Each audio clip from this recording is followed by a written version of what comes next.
ધારાસભ્ય કુમાર કાનાણીનો વધુ એક લેટર બોમ્બ। કુમાર કાનાણીએ ખાદ્ય પદાર્થમાં ભેળસેળ અંગે મુખ્યમંત્રીને પત્ર લખ્યો।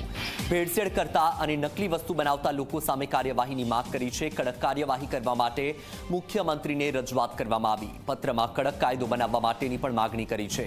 આગામી વિધાનસભા સત્રમાં સરકાર કાયદો લાવે તેવી માગણી કરી। મહત્વનું છે કે ભેળસેળ અને નકલી વસ્તુથી લોકોના આરોગ્યને નુકસાન થાય છે। જો કે પાંગડા કાયદાના કારણે નકલી વસ્તુ બનાવતા લોકો સામે કોઈ કાર્યવાહી કરવામાં નથી આવતી। ત્યારે વરાછાના ધારાસભ્ય કુમાર કાનાણીએ મુખ્યમંત્રીને પત્ર લખીને આ અંગે કડક કાર્યવાહીની માગણી કરી છે।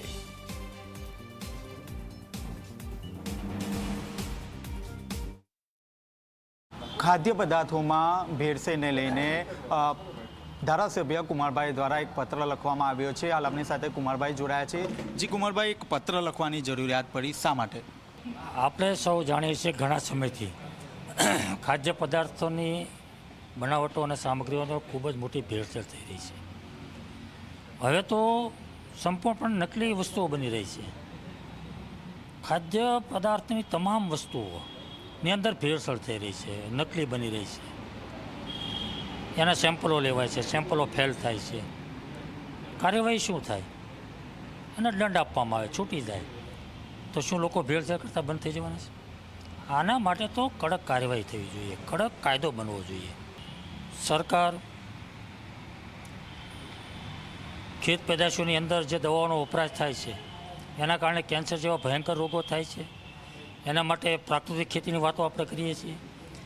ગુજરાત રાજ્યના રાજ્યપાલ પોતે પ્રાકૃતિક ખેતી પર ભાર મૂકીને અભિયાન ચલાવી રહ્યા છે। શા માટે? આ દેશના વડાપ્રધાન નરેન્દ્રભાઈ મોદી આખી દુનિયાની અંદર મિલેટ ફૂડનો પ્રયાસ કરી રહ્યા છે, પ્રચાર કરી રહ્યા છે। શા માટે? કારણ કે લોકોનું સ્વાસ્થ્ય સારું રહે, તંદુરસ્તી રહે, લોકોનું જીવનની સાથે છેડા ન થાય। તો આવી મિલાવટવાળી વસ્તુઓ લોકો ખાય, એકદમ નકલી વસ્તુઓ લોકોને ખવડાવવામાં આવે તો લોકોના જીવન સાથે સીધા જ છેડા થઈ રહ્યા છે। લોકોનું જીવન જોખમમાં મુકાઈ રહ્યું છે, એનું સ્વાસ્થ્ય બગડી રહ્યું છે। તો આ તો ભયંકર ગુનો છે। જો સામાન્ય કોઈ કુદરતી ઘટના અથવા તો આકસ્મિક કોઈ ઘટના બની જાય તો એના જવાબદાર લોકોને માનવવધનો ગુનો લાગે, એને જામીન પણ ના મળે।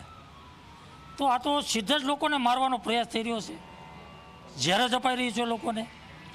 તો એની સામે કેમ કાર્યવાહી નહીં? એની સામે કોઈ કડક કાયદો કેમ નહીં?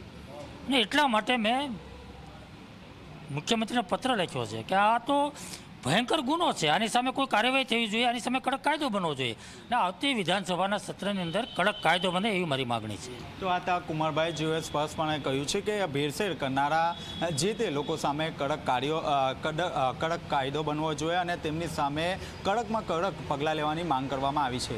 કેમેરામેન દિવાંગ રાણા સાથે ચેતન પટેલ, ઝી મીડિયા, સુરત।